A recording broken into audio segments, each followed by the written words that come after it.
Así como existe gente que crea sin parar, existe la imparable camioneta Ford Maverick que no deja de ganar. Top pick de Consumer Reports como la mejor camioneta pequeña y camioneta compacta número 1 según Motor Trend. Pero la camioneta Ford Maverick no está aquí para presumir. Está diseñada para quienes prefieren crear con sus propias manos y para los que necesitan una camioneta que los ayude a concretar ideas. Así que eso que estás pensando hacer, llévalo, cárgalo, hazlo con Maverick. The Ritual of the Shadows, True Stories of Incomprehensive Exorcisms. Introduction. Exorcism, as a cultural and practical concept, has fascinated and terrified humanity for centuries. From the ancient rituals of Mesopotamia to modern Catholic ceremonies, the idea of expelling a supernatural entity of a human body has been subject to debate, fear and, in some cases, devotion. This book, The Ritual of the Shadows, does not pretend to be simply a collection of horror stories, rather, seek to explore the complex intersection between the supernatural and the psychological, between faith and science, and between the known and the unknown. The word exorcism comes from the Greek exorkizane, which means swearing or compel under oath. In its essence, exorcism is a ritualistic act destined to expel demons, evil spirits or negative energies of a person, place or object. Although commonly associated with Christianity, especially with the Catholic Church, the concept of exorcism exists in almost all cultures and religions of the world. Siberian shamans perform spiritual cleanliness rituals, Hindu temples celebrate liberation ceremonies, and Jewish texts describe enchantments to expel evil spirits. However, despite this universality, exorcism remains one of the most misunderstood and stigmatized issues of our era. In the modern world, dominated by reason and technology, exorcism is usually dismissed as a superstitious time relic. However, stories of possessions and exorcisms continue to emerge, many times from unexpected places.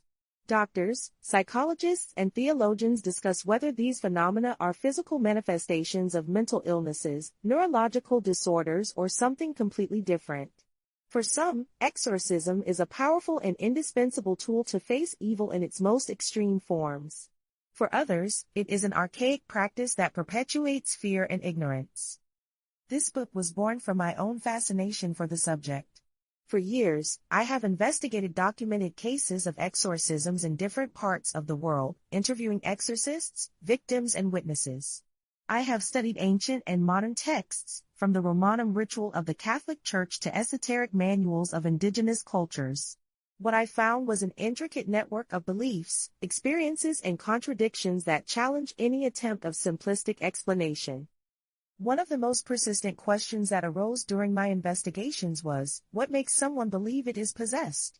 The answer is complex. In many cases, the symptoms attributed to demonic possession, such as seizures, drastic personality changes, speaks in unknown languages, and violent behaviors, can be explained by medical conditions such as epilepsy, schizophrenia, or dissociative disorders. However, there are also cases in which these explanations do not seem enough. Witnesses have reported inexplicable phenomena, such as objects that move alone, voices that emanate from inert bodies, or even physical marks that appear without apparent cause. These events, although rare, challenge logic and pose the possibility that there is something beyond what current science can understand. Exorcism, as a practice, has deep roots in human history. In ancient Mesopotamia, Sumerians believed that evil spirits could invade the human body and cause disease. The priests performed rituals elaborated to identify and expel these spirits, using amulets, prayers, and sacrifices. In ancient Egypt, the magicians wrote spells in papyrus to protect people from malignant influences. In Judaism, Talmud describes specific techniques to expel demons, including the use of divine names and prayers. In Christianity, exorcism acquired a central role, especially after the Council of Trent in the 16th century, when the Catholic Church established formal protocols to carry out these rituals. However, exorcism has not always been seen as a benevolent practice. Throughout history, it has been surrounded by controversy and danger. During the Middle Ages, for example, exorcisms were often mixed with witchcraft and superstition practices. The accusations of demonic possession led infamous trials and mass executions, especially during witch hunt in Europe. In the 20th century, Films such as The Exorcist, 1973, popularized the image of exorcism as a dramatic and scary event, reinforcing both fear and public interest in the subject. But beyond fiction and myths, what about real exorcism? Is it possible that some people really experience paranormal phenomena that cannot be explained by science? And if so, what is the role of the exorcist in these cases? These are some of the questions we will address in this book.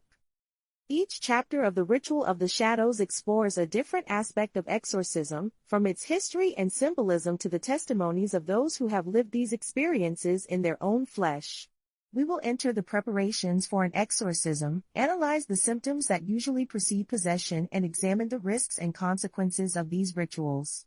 We will also explore historical and contemporary cases, looking for patterns and anomalies that can shed light on this controversial phenomenon. In the first chapter, The Threshold Between the World and the Hidden, we will immerse ourselves in the concept of the supernatural and how different cultures have interpreted the presence of invisible entities.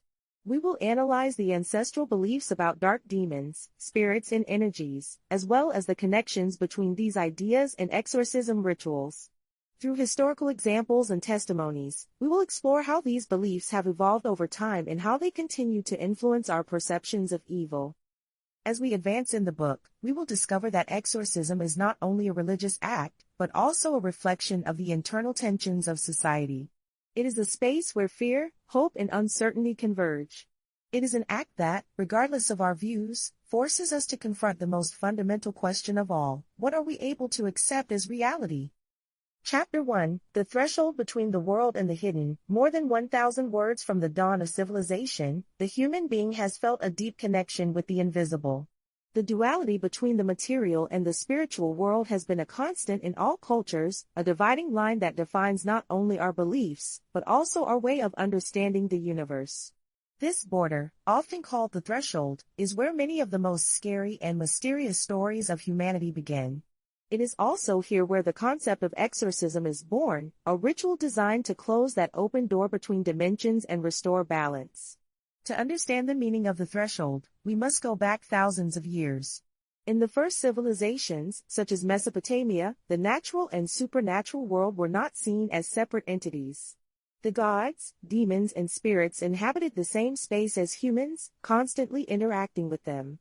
The Sumerians believed that demons, such as Lamashtu and Pazuzu, could enter the human body through a physical or spiritual threshold, such as a door, a window, or even a dream. Once inside, these spirits caused diseases, madness, and death.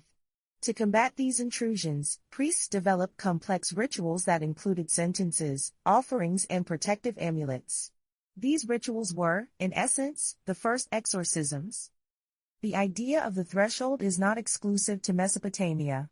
In ancient Egypt, the temples were considered portals between the earthly and the divine world. The pharaohs, being intermediaries between the gods and men, had the duty to maintain these thresholds sealed by sacred rituals. If an evil spirit managed to cross, it was believed that it would bring chaos and destruction. Therefore, the Egyptian priests carried detailed records of spells and magical formulas in the famous texts of the sarcophagi and the Book of the Dead. These documents contain precise instructions to expel evil spirits and restore the cosmic order. In Judaism, the threshold notion is also central. According to Talmud, demons can enter a house through small openings, such as cracks on the walls or open windows. To protect themselves, the Jews placed mixed at the doors of their homes, small scrolls with verses of the Torah that served as spiritual barriers. In addition, the rabbis practiced exorcisms using divine names, such as Tetragrammaton, YHWH, to force evil spirits to abandon the body of a person possessed. A famous example is the case of Ishu ben Pandira, mentioned in ancient Jewish texts, who was supposedly expelled from his body after an exorcism ritual. Christianity adopted many of these ideas and adapted them to their own worldview. In the Bible, the New Testament tells several episodes of exorcism made by Jesus and his disciples. One of the best known is that of the man possessed by a legion of demons, Mark 5, 1-20. In this story, Jesus orders the demons to abandon the body of man and enter a herd of pigs, which then rushed into the sea.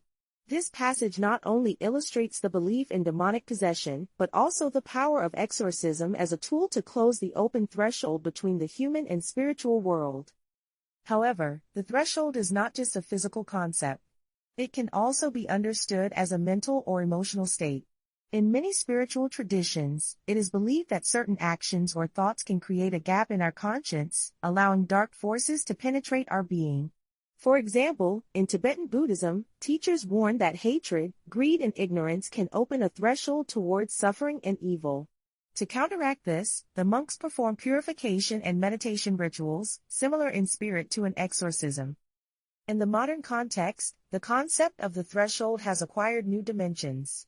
Psychology and neuroscience have begun to explore how our perceptions and beliefs can influence our experience in the world. Some studies suggest that altered states of consciousness, such as those induced by extreme stress, trauma, or consumption of psychoactive substances, can cause people to perceive paranormal phenomena. This raises the possibility that what we call demonic possession is, in fact, a manifestation of internal conflicts projected outside. However, not all cases can be explained in this way. There are numerous testimonies of people who claim to have experienced inexplicable phenomena, such as voices that do not come from any physical source or movements of objects without apparent cause. These events, although rare, challenge conventional explanations and suggest that the threshold between the visible and the invisible can be more permeable than we think. One of the most documented cases is that of Anneliese Michel, a young German whose story inspired the film The Exorcist. Anneliese began to show strange symptoms at age 16, including seizures, aggressive behavior, and speaks in Latin, a language she had never studied. Despite receiving medical treatment, his condition worsened. Finally, their parents resorted to 2 Catholic priests, who made more than 60 exorcisms for a period of 10 months. Although Anneliese died in 1976 due to malnutrition and dehydration, her case remains the subject of debate between believers and skeptics. These examples lead us to reflect on the nature of the threshold and their role in exorcism. Is it simply a metaphor for internal conflict? Or is it a tangible reality that connects our world with another darker and unknown? Whatever the answer, the truth is that the threshold remains an integral part of our deepest beliefs and fears. It is a reminder that, although we live in a world dominated by science and technology, there are still mysteries that challenge our understanding. In the next chapter, we will explore the history of exorcism in greater detail, from its origins in antiquity to its evolution in the modern era. We will analyze how different cultures have interpreted this ritual and what role played today in an increasingly skeptical society. But before continuing, it is worth remembering that the threshold is not only a place of fear, but also of possibility. It is a space where the known and the unknown are, where good and evil fight for control. And, as we will see, it is here that the exorcism drama really begins. Chapter 2: The Lost History of Exorcism. Exorcism, as a ritualistic practice aimed at expelling evil forces, has a history as ancient as humanity itself. Although today it is closely associated with Christianity and Western traditions, its roots date back to ancient civilizations that understood the world as a place where the spiritual and the physical coexisted in constant interaction. This chapter explores how the concept of exorcism has evolved over the centuries, from its origins in Mesopotamia to its formalization in modern religious traditions, and how it has been molded by the cultural, political, and social beliefs of each era. The ancient origins, Mesopotamia and Egypt. Exorcism, as we know it, began in Mesopotamia, one of the first documented civilizations. The Sumerians, Akkadians, and Babylonians believed that demons were supernatural entities that lived in a parallel plane to the human, stalking the living and looking for opportunities to cause chaos. These demons were not evil by nature, rather, they acted according to their own set of rules and motivations, often influenced by the gods or by cosmic events. However, when they crossed the threshold towards the human world, they brought diseases, misfortunes, and death. One of the oldest texts related to exorcism is the Epic of Gilgamesh, where evil spirits such as Lamashtu are mentioned, a female demon that attacked mothers and newborns. To protect themselves from Lamashtu, Mesopotamians used amulets, carved figures, and specific rituals. A remarkable example is the use of small statues of Pazuzu, a winged demon famous for its ability to counteract other demons. Although Pazuzu was feared, he was also invoked as a protector against major evils, illustrating the ambivalence of ancient beliefs about good and evil. In ancient Egypt, exorcism was deeply integrated into everyday life. The Egyptians believed that the human body was a microcosm of the universe, and any imbalance could open a door to dark forces. The temples served as centers of spiritual power where the priests performed rituals to maintain the divine order.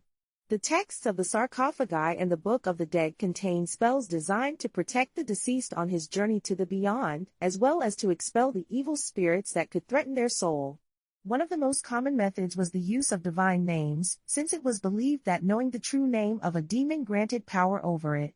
This idea of naming evil to control it became a recurring theme in subsequent exorcistic practices. Judaism and biblical origins. Judaism was one of the first monotheistic religions to incorporate exorcism as part of its spiritual worldview. In the Old Testament, several occasions are mentioned in which the Israelites faced evil spirits. For example, in Samuel's book, it is narrated how King Saul was tormented by a bad spirit sent by God, 1 Samuel 16:14. To calm him, David touched the harp, an act that can be interpreted as a primitive exorcism ritual. The Talmud, the central compendium of Jewish law, describes several cases of demonic possession and offers detailed instructions to perform exorcisms. The rabbis used combinations of divine names, such as Tetragrammaton, YHWH, along with prayers and amulets, to expel evil spirits. A famous example is the case of Ishu ben Pandira, a man supposedly possessed by a demon who was released after an exorcism ritual. This case, although controversial, illustrates how exorcism had become a common spiritual tool in Judaism. In addition, the Jews believed that certain actions, such as ritual impurity or contact with prohibited objects, could open a threshold so that demons would enter a house or person. To prevent this, they placed mezuzahs at the doors of their homes, small scrolls with verses of the Torah that served as spiritual barriers. This practice reflects the importance of the threshold as a point of vulnerability in spiritual protection. Christianity and the formalization of exorcism. With the arrival of Christianity, exorcism acquired a new theological meaning. Jesus of Nazareth is described in the New Testament as a powerful exorcist, capable of expelling demons just by saying words. In Mark's Gospel, it is narrated how Jesus healed a man possessed by a legion of demons, sending them to a herd of pigs that then threw themselves into the sea, Mark 5, 1-20. This episode not only underlines Jesus' divine authority, but also the belief that demons can be expelled through the power of God. As Christianity expanded, exorcism became an institutionalized practice within the Church. During the first centuries, bishops and priests performed exorcisms as part of their pastoral ministry. However, it was not until the Council of Trent, 1545 to 1563, that the Catholic Church established formal protocols for these rituals. The Romanum Ritual, published in 1614, contains detailed instructions to perform exorcisms, including sentences, gestures, and the use of sacred objects such as holy water and crucifixes. Catholic exorcism focused on the idea that demons could possess a person due to spiritual weakness, such as sin or lack of faith. The objective of the exorcist was not only to expel the demon, but also to strengthen the relationship between the victim and God. This theological approach made a significant difference with ancient practices, which often saw possession as a natural or inevitable phenomenon. The Middle Ages, fear, superstition, and witch hunt. During the Middle Ages, exorcism became an omnipresent practice, but also a source of controversy. In a world dominated by superstition and fear, any unusual behavior could be interpreted as a sign of demonic possession. Women, in particular, were frequently accused of witchcraft, a practice that was considered a form of pact with the devil. Many of these accusations ended in infamous trials and mass executions, especially during witch hunt in Europe. However, not all cases of possession ended in tragedy. Some were investigated by the Church, which was sent exorcists to determine if the victim was really possessed. A remarkable example is the case of Loudun nuns, which occurred in France in 1634.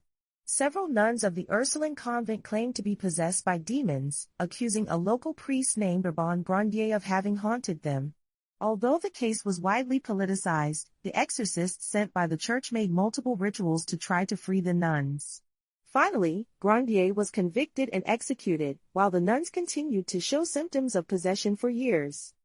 This period also saw the emergence of treatises on demonology and exorcism, written by theologians such as Heinrich Kramer and Jacob Sprenger, authors of the infamous Malleus Maleficarum, the Hammer of the Witches.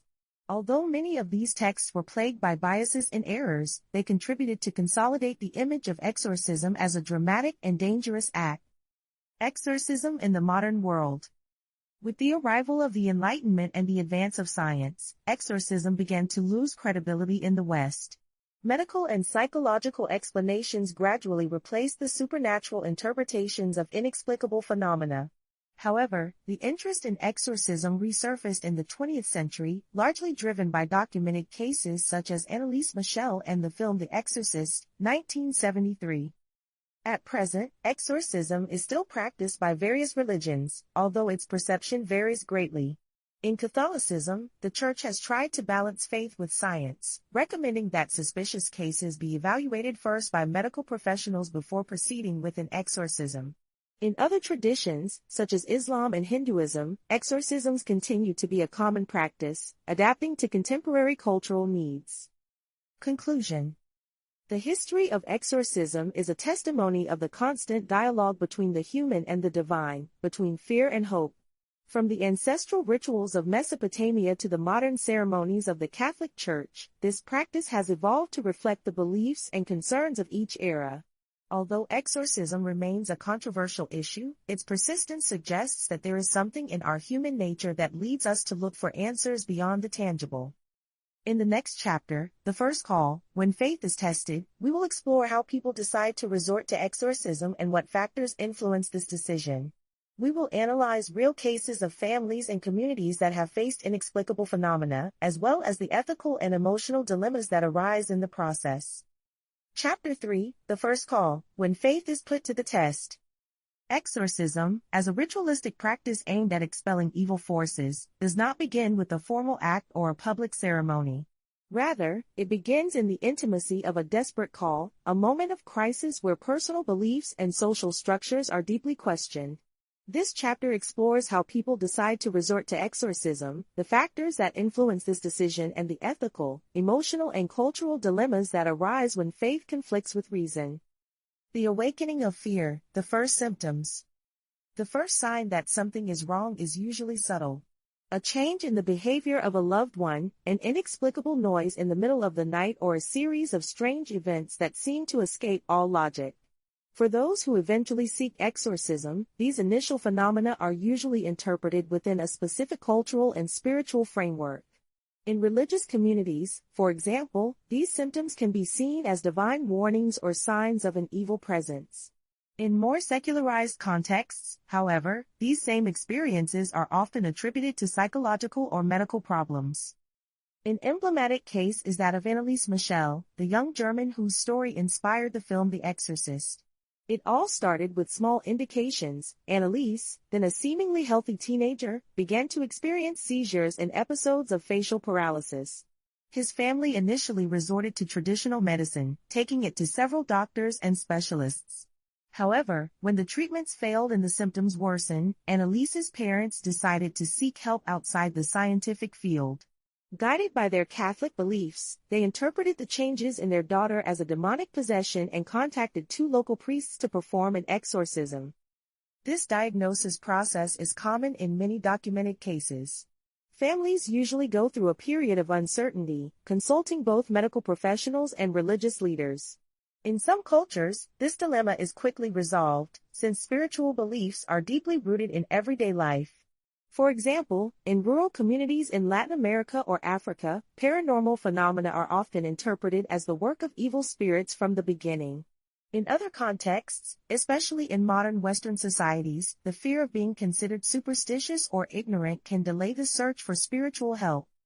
The decision to resort to exorcism.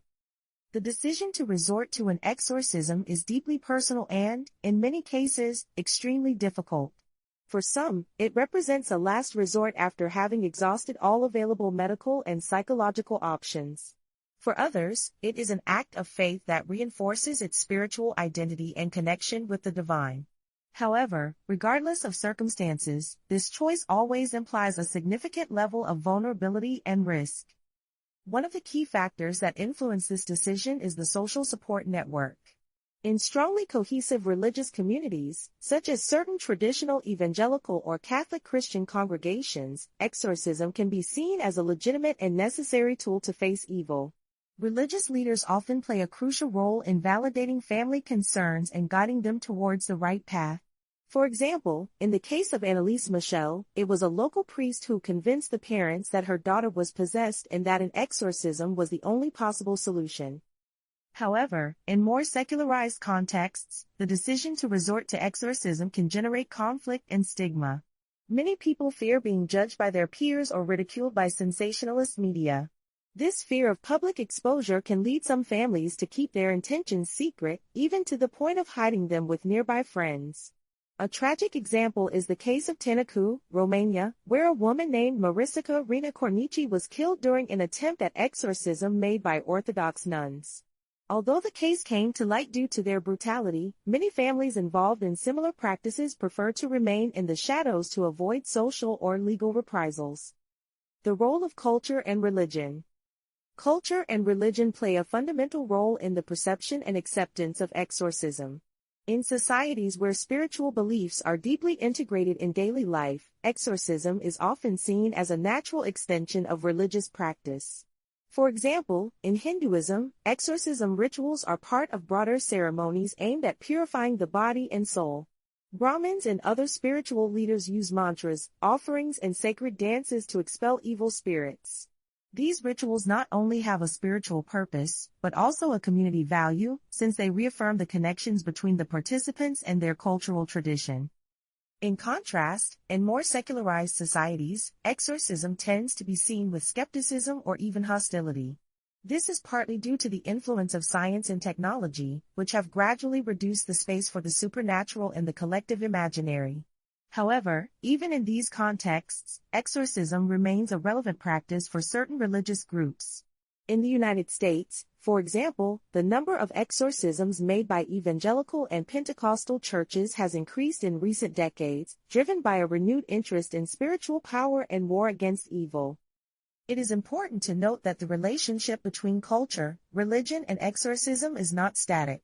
As societies change and evolve, so do the ways in which we interpret and respond to paranormal phenomena. For example, in countries like Brazil, where African and European traditions have merged into unique practices such as candomblé and umbanda, exorcisms adopt hybrid forms that combine elements of different belief systems.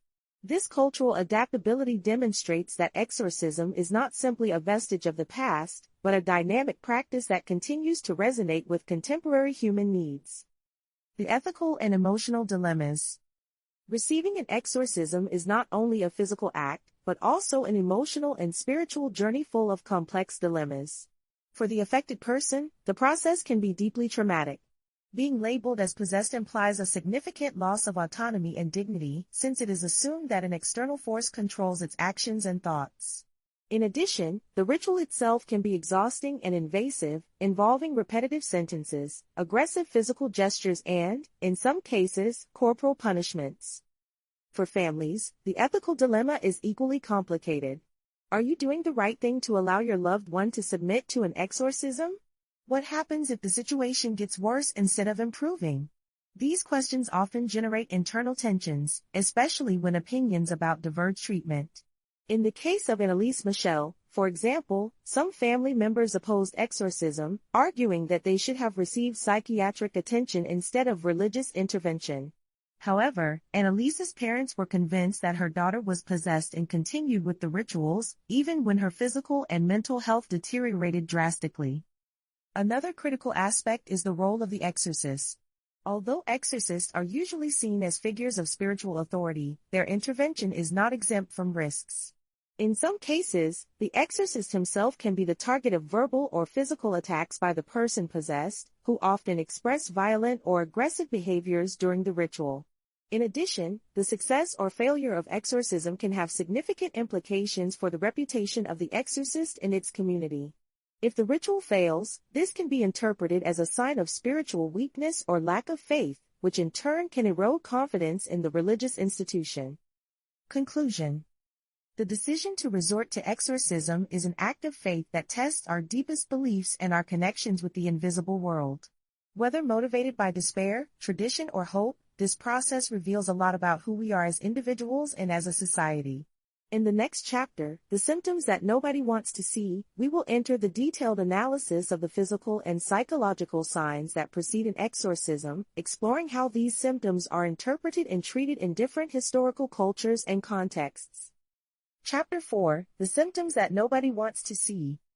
Exorcism is not a spontaneous or arbitrary act, rather, it arises in response to a series of symptoms that challenge logic and reason. These signs, whether physical, psychological, or behavioral, represent the core of the mystery surrounding the phenomenon of demonic possession. However, what makes these symptoms particularly disturbing is not only their inexplicable nature, but also the way they are interpreted by those who experience them or witness. This chapter explores the common manifestations attributed to demonic possession, analyzes how these signals are perceived in different historical cultures and contexts, and examines the tensions between medical explanations and spiritual beliefs. Classic symptoms, the language of evil. Throughout history, certain symptoms have been consistently associated with demonic possession. These signs, although varied, share a common denominator. They suggest the presence of an external force that controls or influences a person's body and mind. Among the most documented are drastic personality changes. One of the first signs that something is wrong is usually an abrupt change in the victim's behavior. Typically friendly and docile people can become aggressive, hostile, or extremely irascible.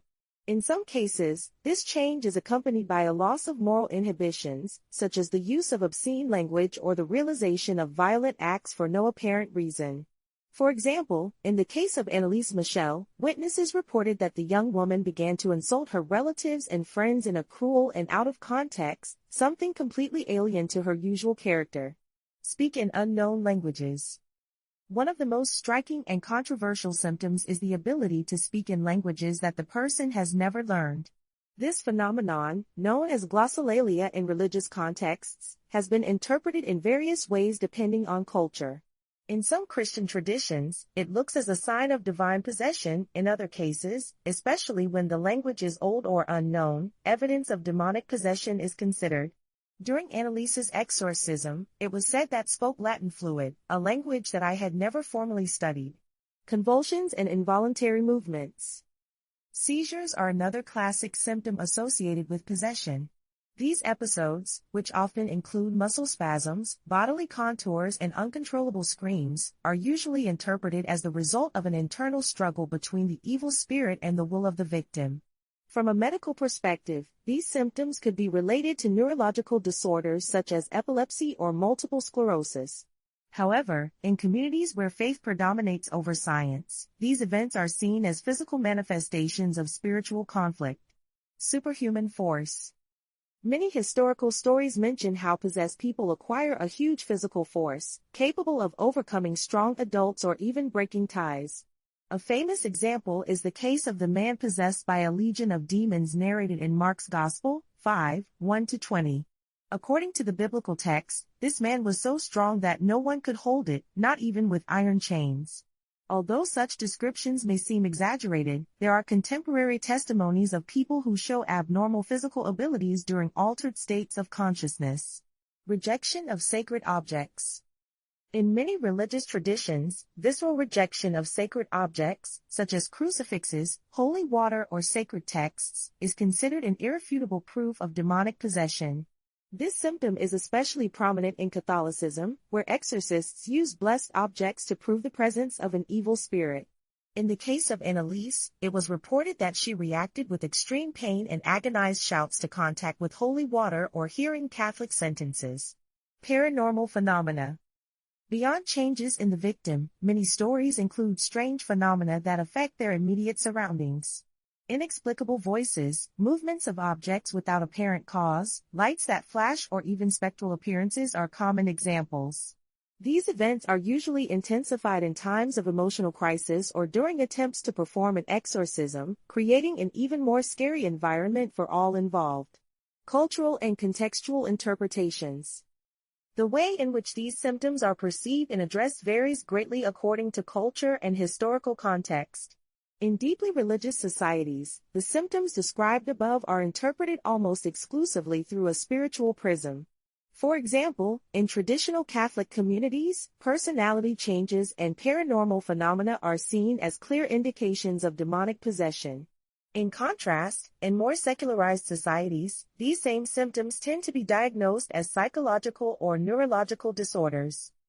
In Africa, Latin America, and parts of Asia, animistic and shamanic beliefs play a crucial role in the interpretation of symptoms. Here, evil spirits are often understood as active entities that interact directly with the human world. In these cultures, spiritual cleaning rituals are an integral part of everyday life and are carried out regularly to prevent or combat the negative influence of these spirits. For example, in Brazilian candomblé, participants perform elaborate ceremonies that combine music, dance, and offerings to communicate with spirits and restore spiritual balance. In the West, especially after rebirth and illustration, scientific explanations began to gain ground in the face of spiritual interpretations.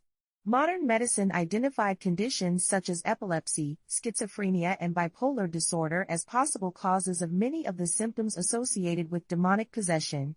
However, this tendency towards rationalization did not completely eliminate belief in the supernatural.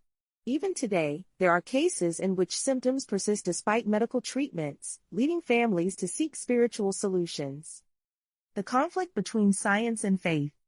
One of the greatest dilemmas that those who consider the possibility of exorcism are how to reconcile medical interpretations with spirituals. In many cases, families first resort to traditional medicine, looking for rational responses for the inexplicable symptoms of their loved one. Only when treatments fail and medical professionals cannot provide a clear diagnosis, they decide to explore spiritual alternatives. This conflict between science and faith is not always easy to solve. For some, the coexistence of both perspectives is possible. For example, some religious leaders recommend that victims seek medical attention while simultaneously submit to spiritual rituals. In other cases, however, the two visions enter direct collision. A remarkable example is the case of Kylan Jackson, an American child whose parents were accused of criminal negligence after opting for a spiritual treatment instead of medical care for what turned out to be type 1 diabetes. This incident illustrates the ethical and legal risks associated with prioritizing faith over science. Survivors' testimonies. To better understand the subjective experience of these symptoms, it is worth listening to the testimonies of those who have gone through an exorcism. Julia, a middle-aged woman resident in Spain, describes how she began to experience strange phenomena after moving to an old house in the countryside. According to his story, he listened to whispers in the dark. He saw shadows move along the walls and felt an oppressive presence that prevented him from sleeping. After months of anguish, he decided to consult a local priest, who made an exorcism in his home. Although initially doubtful, Julia affirms that the symptoms disappeared after the ritual. However, not all testimonies are so positive. In some cases, symptoms worsen after an exorcism, which generates even more confusion and fear. This was precisely the case of Annalise Michel, whose physical and mental health quickly deteriorated as the rituals continued. His death in 1976, attributed to malnutrition and dehydration, raises difficult questions about the ethical and practical limits of exorcism. Conclusion. The symptoms associated with demonic possession are, in many ways, the bridge between the visible and the invisible, between the material and the spiritual world. Whether they are interpreted as manifestations of medical diseases or as signs of an evil force, these signs reflect our deepest internal struggles and our constant search for answers. In the next chapter, The Secret Rite, Preparations for the Inexplicable, we will explore how the exorcists prepared to face these dark forces, analyzing the specific steps that must be followed before performing an exorcism and the dangers inherent in the process. Chapter 5, The Secret Rite, Preparations for the Inexplicable. Exorcism, as a ritual designed to face supernatural forces, is not an improvised act or casually performed. It requires meticulous preparation, both physical and spiritual, that involves the exorcist, the victim and, in many cases, the entire community that surrounds the possessed. This chapter explores the specific steps that must be followed before making an exorcism, the tools and symbols used during the ritual, as well as the inherent risks to those who decide to intervene in this threshold between the human and the divine. The choice of the exorcist, a spiritual call. Not anyone can perform an exorcism. In religious traditions such as Catholicism, the role of the exorcist is reserved exclusively for priests authorized by its ecclesiastical superiors. These men, and in some cases women, are selected not only by their theological knowledge, but also by their spiritual strength, humility and ability to resist the emotional and psychological attacks of the process. According to the Romanum Ritual, the official manual of the Catholic Church to carry out exorcisms, the exorcist must be someone with unwavering faith, a devout life and absolute confidence in the power of God. However, this choice is not always easy. Many priests refuse paper due to emotional and spiritual exhaustion it implies. In addition, the exorcist assumes a great responsibility. If the ritual fails or causes damage, he can be seen as guilty of weakness or lack of faith. For example, in the case of Anneliese Michel, the two priests in charge of exorcisms were subsequently legally prosecuted together with the parents of the young woman, accused of criminal negligence. Although they were finally acquitted, the case left deep scars in both clergy, who withdrew from public life after the verdict.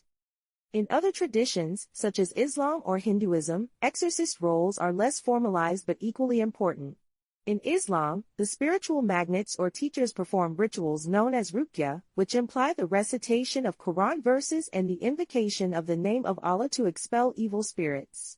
In Hinduism, Brahmins and other religious leaders use sacred mantras, offerings and ritual dances to purify the body and soul. In all these contexts, the exorcist must be someone respected and recognized by his community, since his moral authority is crucial for the success of the ritual. Physical preparations, sacred tools and symbols. Before starting an exorcism, the exorcist must ensure that everything is prepared according to the rules established by his religious tradition. These preparations include both material objects and spiritual practices designed to protect the exorcist and strengthen their connection with the divine. Blessed water. In Christianity, blessed water is one of the most common elements used during an exorcism. It is sprayed on the victim and the space where the ritual is performed to purify it and keep the dark forces away. According to Catholic belief, blessed water has sacramental properties that symbolize divine grace and acts as a barrier against evil. Crucifixes and religious statuettes. Crucifixes are another central element in Christian exorcisms. They represent the sacrifice of Christ and his victory over sin and death. During the ritual, the exorcist holds the crucifix in front of the victim while pronouncing prayers and spells. In some cultures, other religious figures, such as protective or virgin saints, also play an important role. For example, in Latin America, images of the Virgin of Guadalupe or San Miguel Archangel are frequently used to scare away evil spirits. Sacred texts. Reading sacred texts is an integral part of almost all exorcisms. In Catholicism, the exorcist uses specific biblical passages, such as the Psalms or fragments of the Gospels, to invoke God's protection. In Islam, the Quran verses are recited aloud during the ruqya. In Hinduism, Vedic mantras are sung to invoke protective gods such as Vishnu or Shiva. These texts not only have a spiritual, but also psychological purpose, since their constant repetition creates an environment of calm and concentration. Candles and consecrated oils. The candles represent the divine light that dissipates the darkness of evil. During an exorcism, they are usually placed in strategic points of the space to physically illuminate the area and symbolically expel darkness. Consecrated oils, meanwhile, are used to anoint the victim or mark crosses in their front as a protection signal. Clean and protected spaces. The place where exorcism is carried out must be carefully prepared. In some cases, this implies blessing space with blessed water or incense before the ritual. It is also recommended to avoid dark or claustrophobic places, since they can increase the sensation of oppression and facilitate the manifestation of paranormal phenomena. Spiritual preparations, prayers, fasting and confession. In addition to the material elements, the exorcist must prepare spiritually to face evil. This includes intensive prayers. Before the exorcism, the exorcist spends hours praying to strengthen his connection with God and ask for guidance and protection. In Catholicism, these prayers usually include the Rosary, the Liturgy of the Hours, and specific requests to protectors such as San Miguel Archangel or San Benito. In Islam, the practice of the Salat, ritual prayer, and the recitation of the Dua, personal supplication, are fundamental to prepare the magnet before the Ruqya. Fast.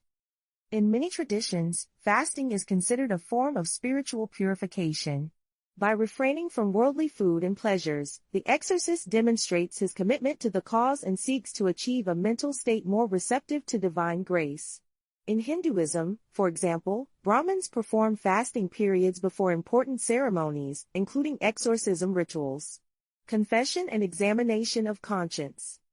To ensure that the exorcist is in a state of grace, it is recommended to make a complete confession before the ritual. This not only cleanses his soul of sins, but also reinforces his confidence in the power of God. In Catholicism, this practice is mandatory for priests who perform major exorcisms. The risks of the ritual, dangers for the exorcist. Although exorcism is conceived as an act of liberation, it also implies significant risks for those who practice it. Exorcists often report distressing experiences during rituals, from verbal attacks to attempts of physical violence by the possessed victim. In some extreme cases, they have even been seriously injured or suffered lasting psychological consequences. For example, Father Gabriel Amorth, one of the most famous exorcists of the 20th century, wrote widely about the dangers he faced in his work. In his book An Exorcist Tells Us, he describes how demons often tried to disorient it psychologically, whispering suicidal thoughts or sowing doubts about his vocation. Despite these difficulties, M. Mayer insisted that the key to surviving these attacks was to maintain unwavering faith and a solid spiritual life. Another risk is the possibility that the exorcist himself be vulnerable to spiritual attacks. In some traditions, it is believed that demons can be temporarily transferred to the exorcist's body if it loses concentration or stops following the rules of the ritual. To mitigate this danger, exorcists usually work as a team, accompanied by other priests or assistants who can intervene in case of emergency. Conclusion. Exorcism is not simply a ritualistic act, it is a spiritual battle that requires preparation, discipline, and courage. From the choice of the exorcist to the selection of sacred tools, each step is designed to maximize the chances of success and minimize the risks for all involved. However, even with the best preparation, the result is never guaranteed. In the next chapter, The Shout in the Dark, the moment of confrontation, we will enter the heart of exorcism, exploring how the ritual develops and what happens when the exorcist finally faces the evil spirit. Chapter 6, The Shout in the Dark, the time of confrontation. The culminating moment of an exorcism, when the exorcist directly faces the evil spirit, is often described as an overwhelming and disturbing experience.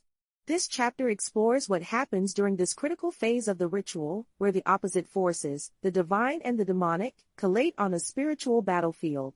Here, the cries, seizures, and paranormal phenomena reach their maximum point, challenging the limits of reason and faith. The dynamics of the ritual, a direct confrontation. Exorcism is not a passive act, rather, it is an active confrontation between two opposite powers. On the one hand, there is the exorcist, armed with prayers, sacred symbols, and the authority granted by his religious tradition. On the other, there is the evil spirit, which uses the voice, body, and environment of the victim to resist and attack. This interaction creates an environment loaded with emotional, physical, and spiritual tension, where every word and gesture can alter the balance of the conflict. One of the most striking aspects of this confrontation is the victim's visible transformation. During the ritual, the person possessed often experiences drastic changes in their behavior, voices, and facial expressions. These changes are interpreted as signs that the evil spirit is responding directly to the exorcist's actions. In many documented cases, the victims begin to speak in guttural tones or with unknown accents, insulting the exorcist and challenging his authority. This phenomenon, known as xenoglosia, speaking in foreign languages without having learned them, is seen as evidence of the presence of an external being controlling the victim's body. A classic example of this type of interaction occurred during Annalise Michel's exorcism. According to reports, the young woman alternated between different personalities during rituals, each identifying as a different demon. Some of these voices claim to be historical or biblical figures, such as Judas Iscariot or Lucifer himself. Each entity demanded to be recognized and treated with respect, rejecting the orders of the exorcist to leave Annalise's body. This dialogue, full of threats and provocations, illustrates how the direct confrontation between the exorcist and the evil spirit can become a psychological battle as intense as any other form of combat. Paranormal phenomena, beyond the human. In addition to the changes in the victim, exorcisms are often accompanied by paranormal phenomena that transcend scientific understanding. These events, which include inexplicable movements of objects, flashing lights, extreme temperatures and spectral appearances, reinforce the perception that something supernatural is happening. For those who participate in the ritual, these phenomena are not only evidence of the presence of evil, but also reminders of the magnitude of the challenge they face. For example, in the case of Roland Doe, an American teenager whose history inspired the film The Exorcist, the witnesses reported a series of chilling events during attempts to free it. Strong blows were heard on the walls, furniture that moved alone and a cross that hung face down in the young man's room. In one of the most shocking episodes, the word Luzbel, a name associated with Lucifer, appeared recorded in Roland's chest, supposedly written by an invisible hand. Although some skeptics have suggested natural explanations for these phenomena as geological activity or collective suggestion, those who lived the experience say that they cannot be attributed to ordinary causes. In other cultures, paranormal phenomena during an exorcism are usually interpreted within specific symbolic frameworks. In Hinduism, for example, the movements of objects or the agonized shouts of the victim are seen as manifestations of the asuras, demons, fighting against the protective gods invoked by the exorcist. In Islam, inexplicable noises and sudden changes in the victim's behavior are interpreted as signs that jinn, invisible spirits mentioned in the Quran, are being expelled under the power of divine words. The role of the exorcist, a spiritual dance. The exorcist plays a central role in the development of the ritual, acting as a mediator between the human and spiritual world. Its main task is to maintain control of the process, using sacred sentences, gestures and tools to weaken the evil spirit and eventually expel it. However, this is not easy. Malignant spirits often try to distract, intimidate or deceive the exorcist, looking for any opportunity to break their concentration or sow doubts about their mission. To counteract these tactics, the exorcist must follow a strict protocol. In Catholicism, for example, the Romanum ritual provides detailed instructions on how exorcism should be performed. They include prayers and spells. Prayers are the nucleus of the ritual, since they invoke the protection and power of God. In Catholicism, these include psalms, specific requests to protective saints and the use of Jesus' name to order the evil spirit to abandon the victim's body. In Islam, the Quran verses are recited aloud, especially those who talk about Allah's omnipotence and the defeat of evil. Symbolic gestures. Physical gestures, such as making the sign of the cross or rising holy water, have a double purpose: strengthen the connection with the divine and create visible barriers against evil. In some traditions, the exorcist can also impose his hands on the victim or touch it with sacred objects to transmit protective energy. Dialogue with the evil spirit. Although it may seem strange, many times the exorcist must speak directly with the evil spirit to identify and negotiate his exit. This implies asking him his name, how long he has been present and what conditions he has put to leave the victim's body. In some cases, the spirit offers detailed information about its origin or purpose, which can be useful to adjust the ritual approach. A notable example of this type of dialogue occurred during the exorcism of Târnacu, Romania. According to the reports, the Orthodox priest in charge of the ritual managed to communicate with the evil spirit, who claimed to be a strigoi, a spiritual vampire of Romanian mythology. The spirit revealed that he had possessed Marica Arena Cornici because she had broken a religious oath years before. Although the exorcist continued with the ritual, the spirit took advantage of the distraction to incite the nuns present to commit an act of extreme violence, resulting in the death of the victim. This case underlines the dangers inherent to dialogue with dark forces and the importance of maintaining absolute control of the process. The testimonies of survivors, voices from the abyss. To better understand what happens during the direct confrontation, it is worth listening to the testimonies of those who have lived the experience from both sides, as possessed victims and as exorcists. Julia, the Spanish woman mentioned above, describes how she felt immediate relief after the priest completed the ritual in her home. It was as if a black cloud had been torn from me, he says. Suddenly, I could breathe freely again. However, he acknowledges that the process was exhausting, both physically and emotionally, and that it took weeks to completely recover. From the perspective of exorcists, experiences vary greatly. Some describe the ritual as a deeply spiritual experience, full of moments of clarity and connection with the divine. Others, however, admit that facing evil can leave lasting scars. Father Gabriel Amorth, for example, wrote that exorcisms often left him exhausted mentally and physically, but also reinforced his faith in the power of God to even overcome the darkest forces. Conclusion. The direct confrontation during an exorcism is, in many ways, the heart of the ritual.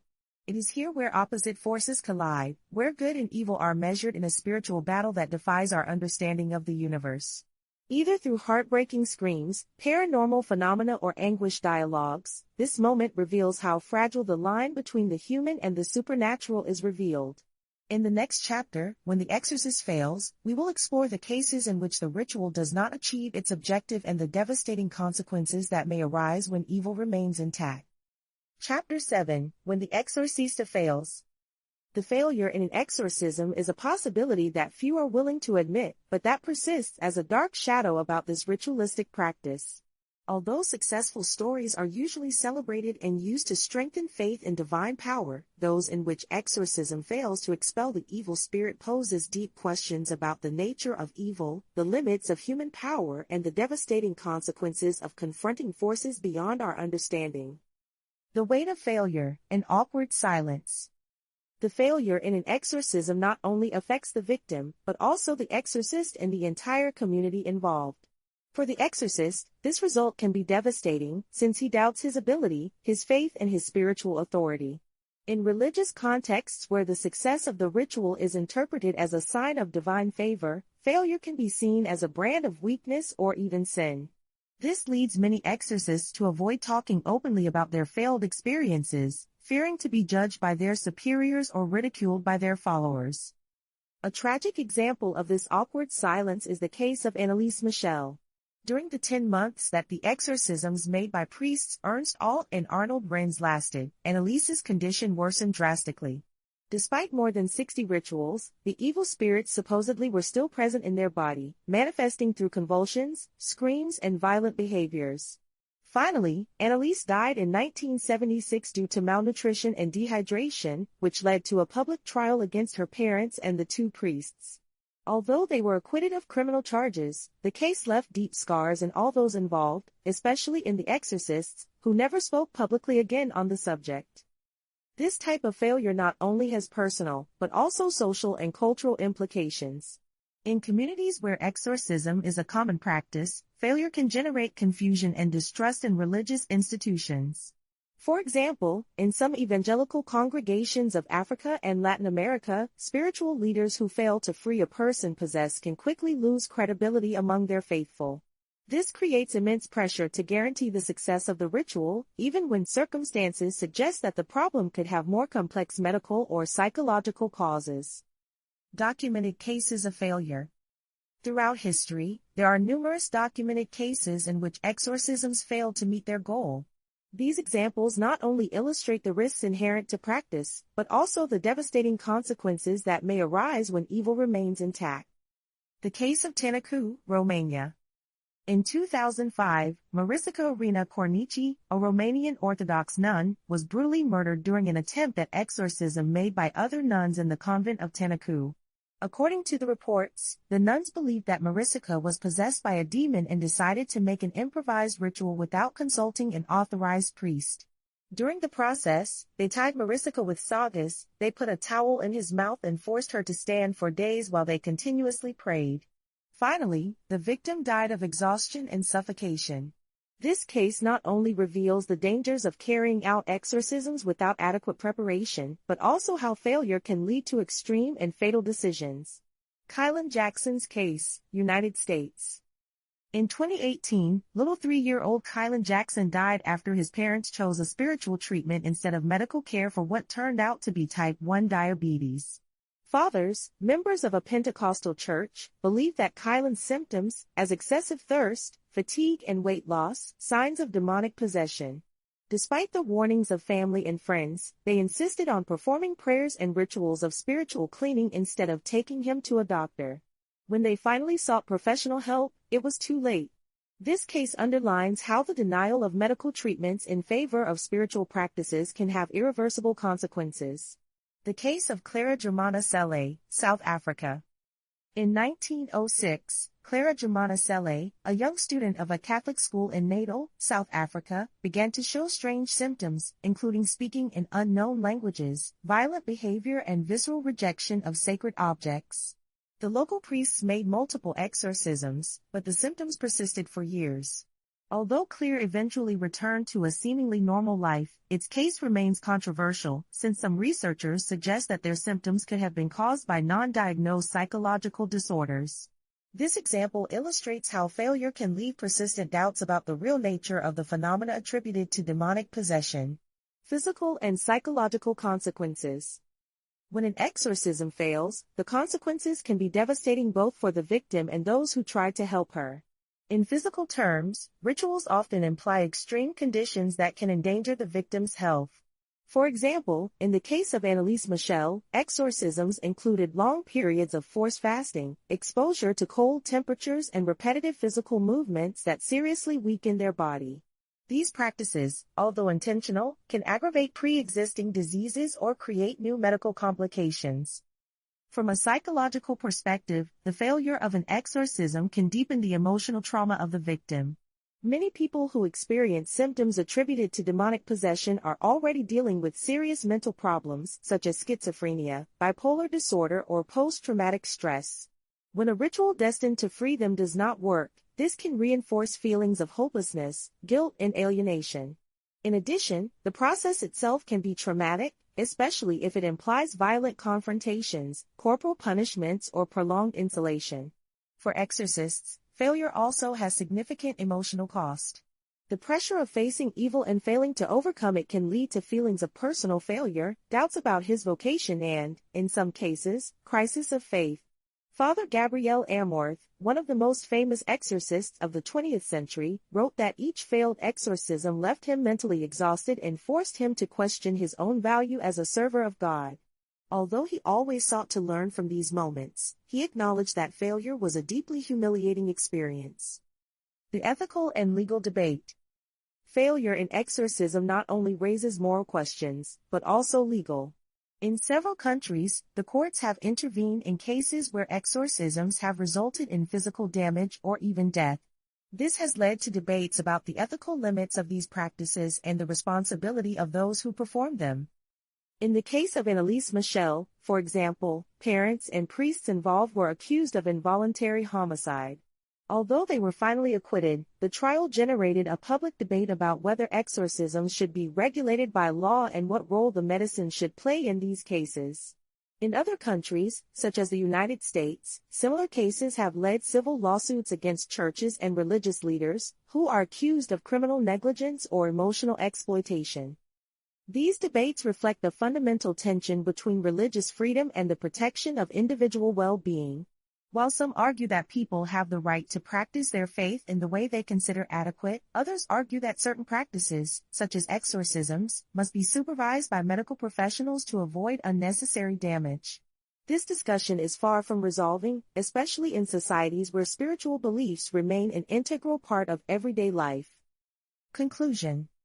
The failure in an exorcism is a painful reality that highlights human limitations against evil.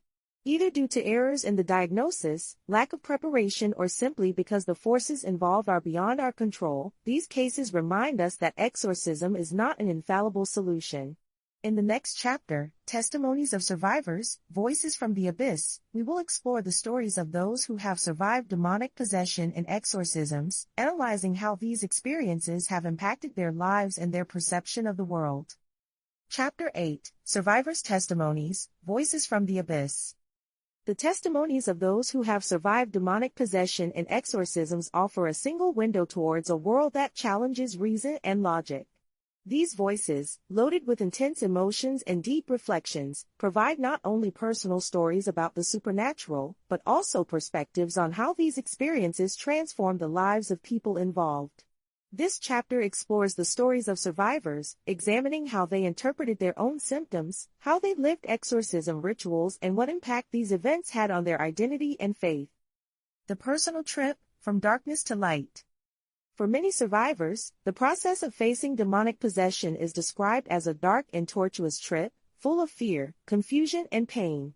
However, those who manage to survive this experience often speak of a deep personal transformation, either in spiritual, emotional, or psychological terms. Julia, Spain. Julia, a middle-aged woman resident in a small Spanish town, describes how she began to experience strange phenomena after moving to an old house in the countryside. The inexplicable noises, shadows moving along the walls, and a constant sensation of oppression led their family to consult a local priest to perform an exorcism. During the ritual, Julia remembers feeling invaded by an overwhelming presence that tried to control her. "It was as if something would like to tear my will," he says. "But at the same time, I could feel a major force resisting. It was like a battle inside me." After exorcism, the paranormal phenomena ceased, but Julia took months to recover normality. Although initially skeptical about the spiritual nature of what had happened, it now firmly believes that it was saved by a divine intervention. "I can't explain it with human words," he says. "I just know that something changed inside me." Carlos, Brazil. Carlos, a young Brazilian raised in a community of Candomblé, tells a different but equally shocking story. According to him, he began to show symptoms of possession after participating in a spiritual ceremony without adequate preparation. His behavior became erratic, alternating between states of lethargy and extreme aggressiveness. His family turned to a Pai de Santo, spiritual leader, to perform a cleaning ritual. During the process, Carlos says he felt how dark entities left his body, leaving him exhausted but renewed. "It was as if he had been caught in a very long dream and finally woke up," he explains.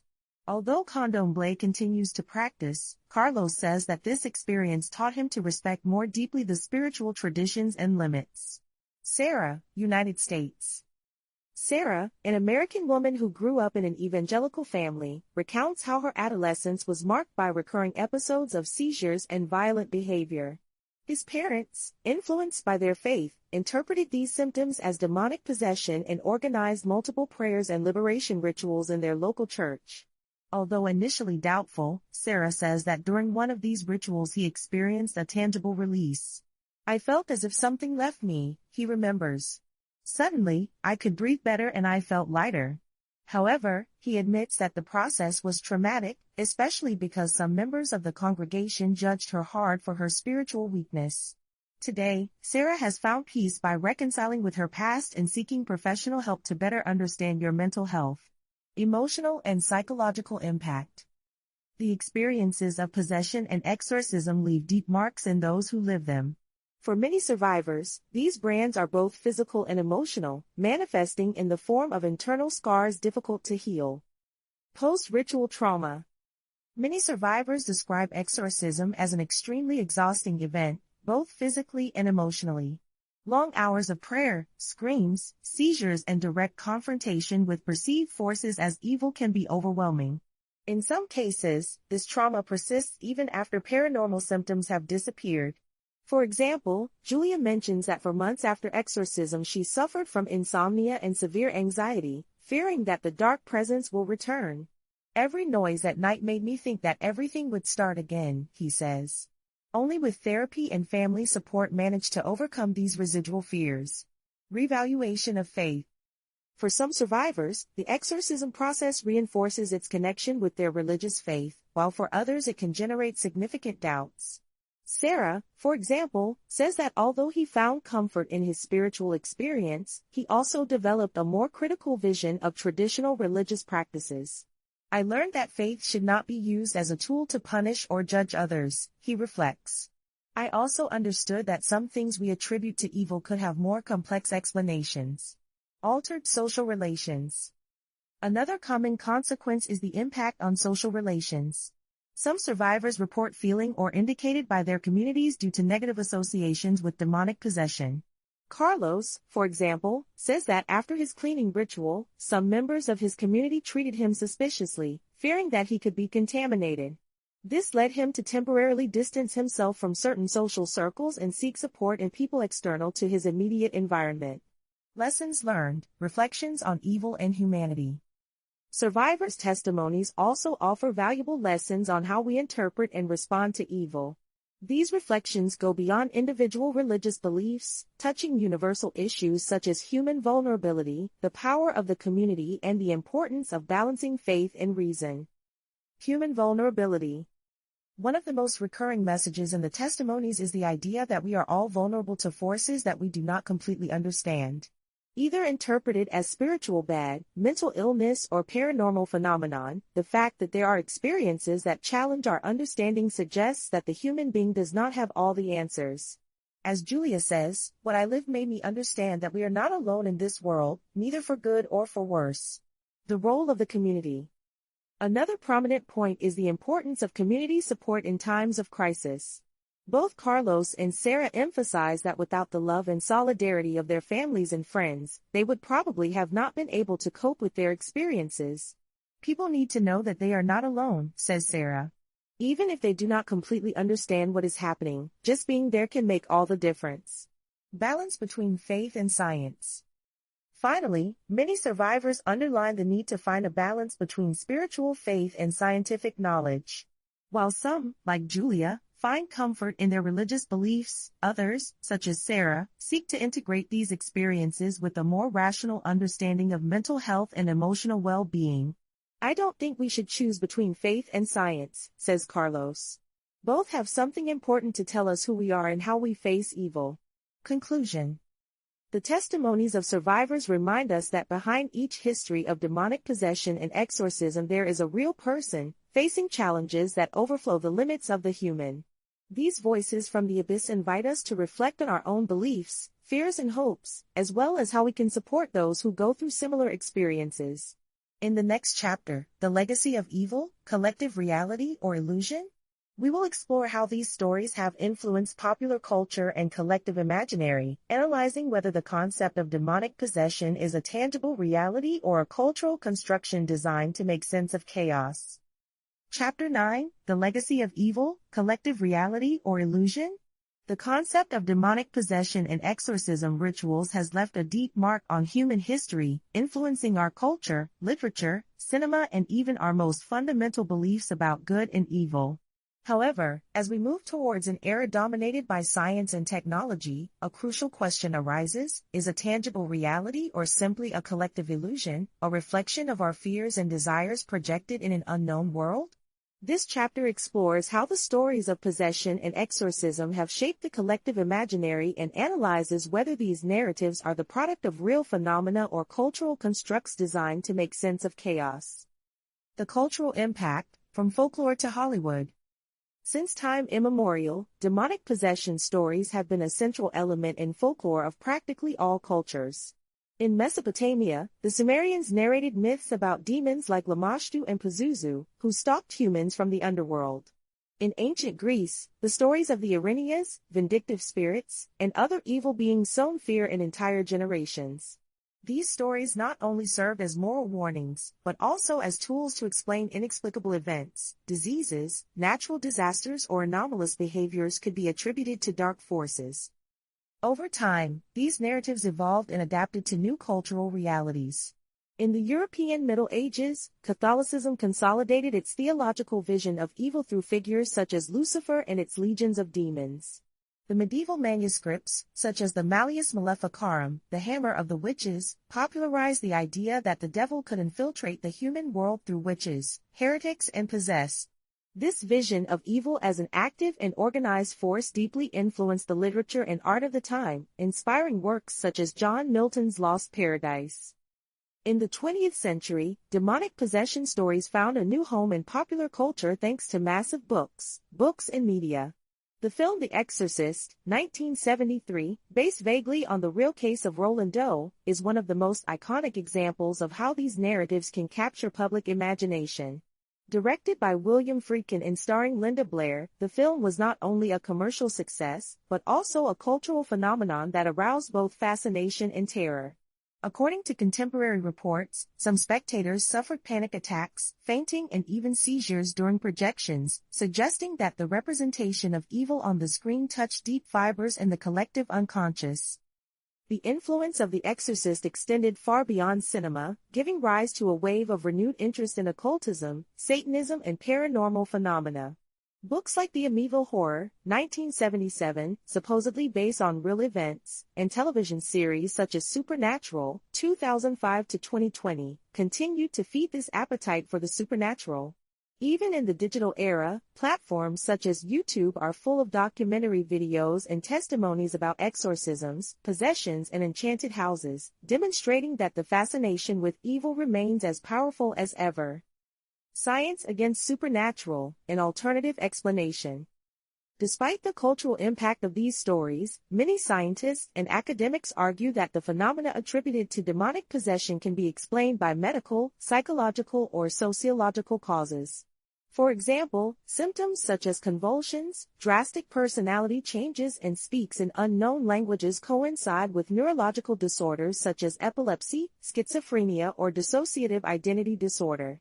In addition, conditions such as post-traumatic stress, severe depression, and substance abuse can manifest themselves in ways that seem supernatural at first sight. A study by Dr. Richard McNally, a professor of psychology at Harvard, suggests that many of the experiences associated with demonic possession could be interpreted as altered states of consciousness induced by factors such as emotional trauma, physical exhaustion, or collective suggestion. According to McNally, what we perceive as possession could simply be a projection of our own internal fears, amplified by specific social and cultural contexts. However, this scientific perspective is not always accepted by those who have lived these first-hand experiences. Many exorcism survivors insist that what they experience cannot be reduced to simple medical or psychological anomalies. Julia, the Spanish woman mentioned above, says that although she understands the need to seek rational explanations, there is something I lived in that it does not fit any medical category. This tension between faith and science reflects a broader struggle within modern society: how to reconcile the tangible with the intangible. The social construction of evil, a reflection of our fears. Another interesting interpretation comes from sociological and anthropological studies, which suggest that ideas on demonic possession and exorcism are social constructions designed to make sense of chaos and uncertainty. According to this perspective, the supernatural evil acts as a mirror that reflects the collective fears of a society at a given time. For example, during the Middle Ages, when diseases such as Black Plague devastated Europe, demonic possession stories served to outsource the fear of death and hopelessness against uncontrollable calamities. In more recent times, social and technological changes have influenced how we interpret evil. During the Renaissance, the invention of the printing press allowed the mass dissemination of religious texts and demonological treatises, reinforcing the idea of a world divided between good and evil. In the 20th century, the Cold War and the emergence of nuclear paranoia gave rise to apocalyptic narratives that culminated in works such as The Exorcist. Today, in an era marked by economic uncertainty, climate change, and political polarization, the supernatural evil remains a powerful metaphor to face global problems that seem to escape our control. This social construction also varies depending on the cultural context. In societies where animistic and shamanic beliefs predominate, as in parts of Africa and Latin America, demonic possession is usually interpreted as a result of community or ancestral conflicts. In contrast, in secularized Western societies, evil is often seen through psychological or metaphysical lenses, reflecting more than collective individual concerns. Collective reality or illusion? So what can we conclude on the nature of the supernatural evil? Is it an objective reality that exists independently of our perceptions, or simply a collective illusion designed to make sense of chaos? The answer, as is the case in such complex issues, probably resides at some intermediate point. On the one hand, there are documented experiences that defy purely rational explanations. Testimonies of survivors, historical records, and paranormal phenomena reported by people from different cultures and times suggest that there is something at stake that goes beyond mere suggestion or medical pathology. However, it is also true that many of these experiences can be reinterpreted under different frames, whether psychological, sociological, or cultural, without necessarily invalidating their personal meaning for those who live them. What seems clear is that evil, either understood as a supernatural force or as a human construction, fulfills an important function in our search for meaning. It forces us to confront our vulnerabilities, to question our certainties and, ultimately, to reflect on who we are as individuals and as a society. Conclusion. The legacy of evil, whether real or illusory, is undeniable. From the ancient Mesopotamian myths to Hollywood films, demonic possession stories and exorcism have left an indelible brand in human culture. Although science offers alternative explanations, these narratives continue to resonate because they touch deep fibers in our collective unconscious.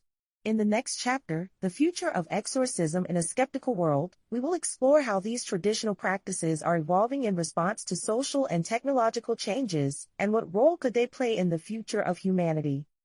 Chapter 10, The Future of Exorcism in a Skeptical World. Exorcism, as a ritualistic practice aimed at facing supernatural forces, faces unprecedented challenges in an era dominated by scientific skepticism and secularization. However, far from disappearing, this ancient tradition is experiencing a notable transformation, adapting to new cultural, technological, and social realities. This chapter explores how exorcism is evolving in the 21st century, analyzing its place in a skeptical world, tensions between faith and reason, and future possibilities for this millenary practice. The persistence of exorcism in a secularized world. At first glance, it may seem that exorcism should have lost relevance in an era where science and technology have largely replaced supernatural explanations. However, the data indicates otherwise. According to a report published by the Vatican in 2018, the number of exorcism requests has increased significantly in recent decades, especially in Western countries such as the United States, Italy, and Spain. This phenomenon is not limited to Catholicism. Other religions, such as Islam and Hinduism, also report a growing interest in spiritual practices related to the expulsion of malignant entities. What explains this resurgence? One possible answer is that, although we live in an era of technological advances, many aspects of human existence, as emotional suffering, mental illness, and the sense of purpose, are still difficult to address exclusively from a scientific perspective. For some people, exorcism offers a way to face these challenges that goes beyond the tangible, providing spiritual consolation and a narrative framework to understand experiences that seem inexplicable. In addition, the rise of popular culture has played an important role in the revitalization of interest in exorcism. Films such as The Spell, 2013, series such as The Exorcist, 2016 to 2018, and documentaries on paranormal cases have kept alive the collective imaginary about supernatural evil. These media representations not only entertain, but also normalize the idea that exorcism can be a legitimate solution for certain problems. Although many of these works are fictitious, their impact on public perception is undeniable. The role of technology, exorcisms in the digital era. One of the most fascinating trends in the future of exorcism is the intersection between the spiritual and the technological.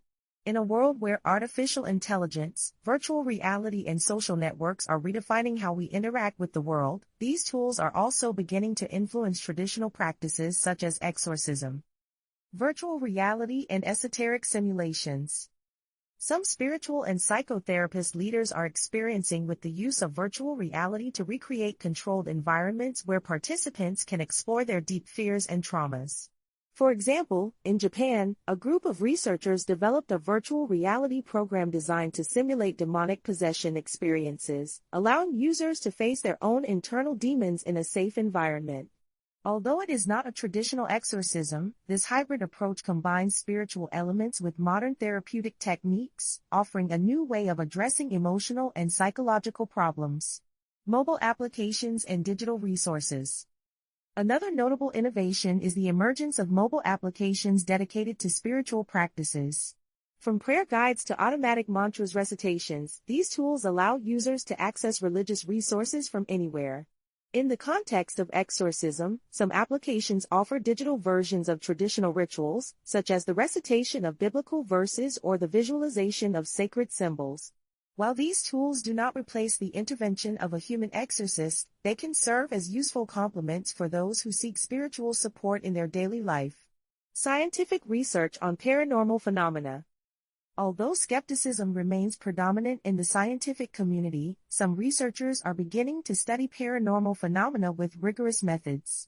Institutions such as the Institute for Anomalous Phenomena, IIPA, in Brazil and the Psychophysics Laboratory of Stanford have conducted preliminary studies on topics such as telepathy, precognition, and spiritual energy. Although the results are still controversial, these efforts suggest that there is a genuine interest in exploring the borders between the scientific and the spiritual. Tensions between faith and reason, a continuous debate. Despite these innovations, exorcism continues to face significant criticism, especially from scientific and ethical perspectives. The skeptics argue that many of the practices associated with exorcism can be dangerous, particularly when spiritual intervention on medical treatment is prioritized. Cases such as Kylan Jackson, mentioned above, underline the risks of ignoring medical diagnoses in favor of spiritual rituals. On the other hand, defenders of exorcism insist that this practice should not be seen as an alternative to medicine, but as a complement that addresses dimensions of human suffering that goes beyond the physical.